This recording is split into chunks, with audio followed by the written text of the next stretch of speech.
Hello আমার বন্ধু সকল, আজকে আমি বানাবো বইহানি। দিয়ে দিচ্ছি 1 কেজি দই, টক দই। দিচ্ছি পোহার মতো চিনি, যে যতটুকু চিনি খায়, যেমন পরিমাণ খায় মিষ্টি। দিয়ে দিচ্ছি স্বাদ মতো লবণ। দিয়ে দিচ্ছি গোলমরিচের গুঁড়ো 1 চামচ। দিয়ে দিচ্ছি বিট লবণ, এটা হচ্ছে অপশনাল, দিলে দিতে পারেন, না দিলে নাই।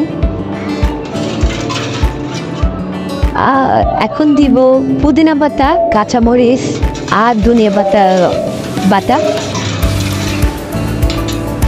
পুরোটাই দিয়ে দেবো, 2 টেবিল চামচের মতো হবে।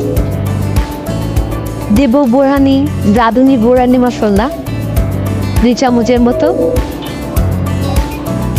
এখন দিয়ে মিক্স করে নেব ভালো করে। হয়ে যাচ্ছে আমার বোরহানি। এই গরমে কে কে বোরহানি খেতে চাও, চলে আসো আমার বাসায়। হয়ে গেল বোরহানি, এখন আমরা খেয়ে নেব। Tata, bye bye.